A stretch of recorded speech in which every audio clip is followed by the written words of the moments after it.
Okay, mediumship, becoming a medium.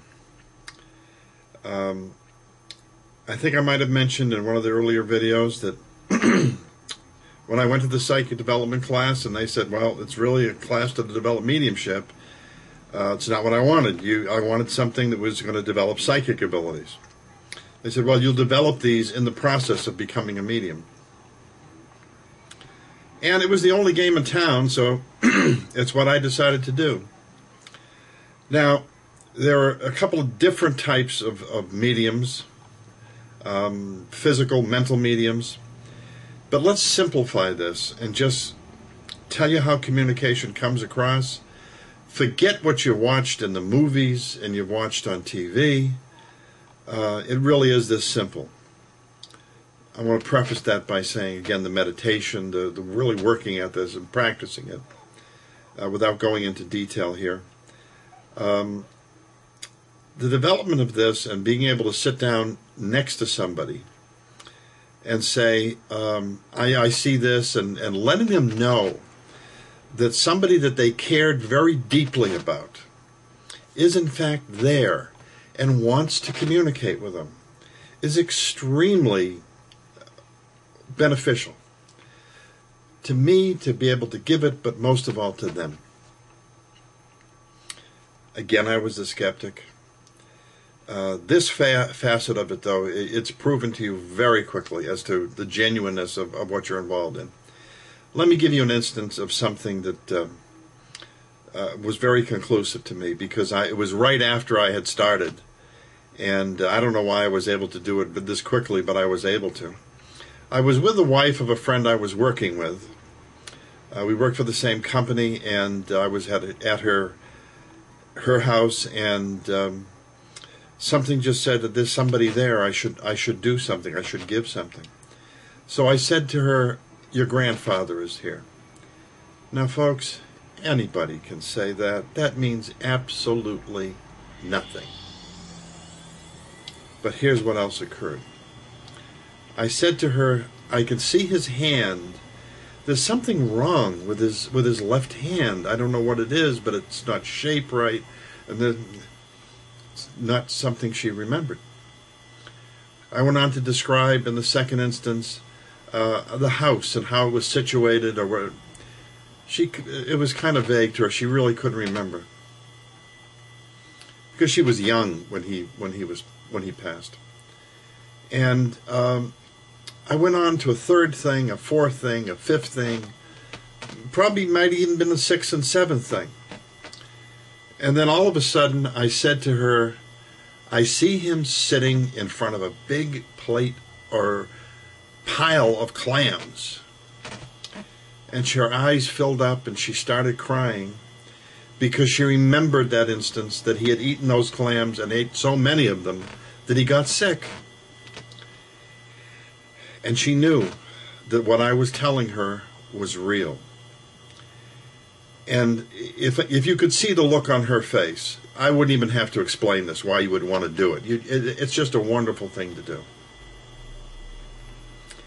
It tells people that there is, in fact, something after death.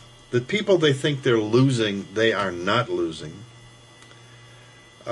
Contact like in this can go on a regular basis. In most cases, we're talking about relatives. But think about the potential of this. Think of all the brilliant minds that have existed in the past, that some of the people who are working on projects today could contact and be in communication with.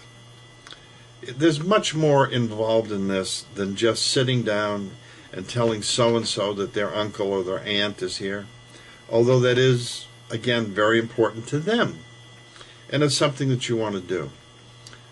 Now, when you develop mediumship, a couple things happen. Number one, you have what is called a guide.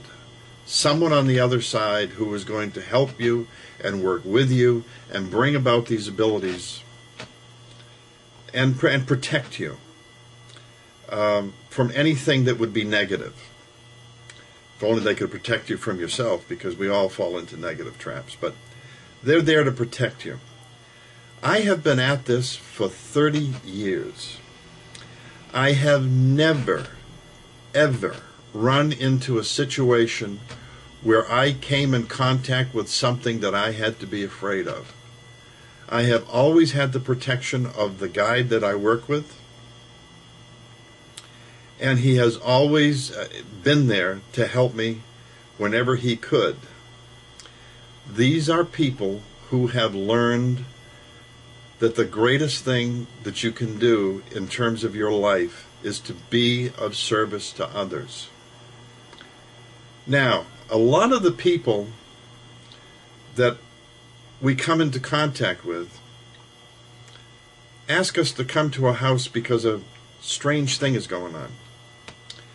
That somebody is, that there are things going on in the house, noises or movements of objects or whatever it might be. And you go in and you find that there is someone there that through a particular circumstance is there permanently instead of moving on. And the idea is to help them to move on. And to help the people who are in the circumstance where in most cases they're scared to death because they don't understand. Well, you do two things. First of all, you help them to understand and make them know that there is really nothing to be afraid of. And secondly, to help that person move on. There have been a number of examples where really terrible things had happened in that particular family with an individual, and that individual was there. And I don't want to say trapped, but they wanted to stay here because they are drawn to that circumstance, and they think about it all the time, and that's where their vibration leads them, is to be here. So that the guides would come and help them move on. So you're accomplishing an awful lot. You're helping people understand there is such a thing as life after death.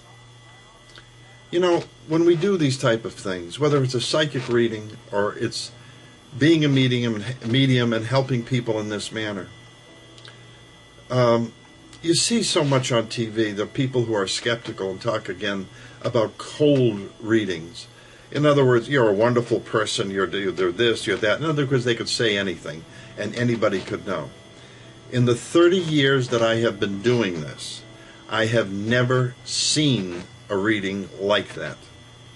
So I don't know where they're getting this information.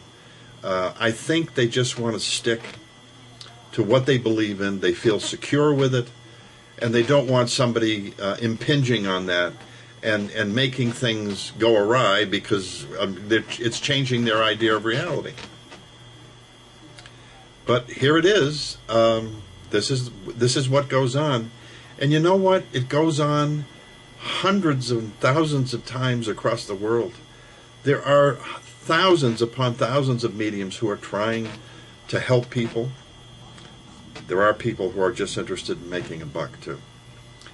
But if you truly get involved with the type of people on the other side that I have over the last 30 years, that you don't have to worry about.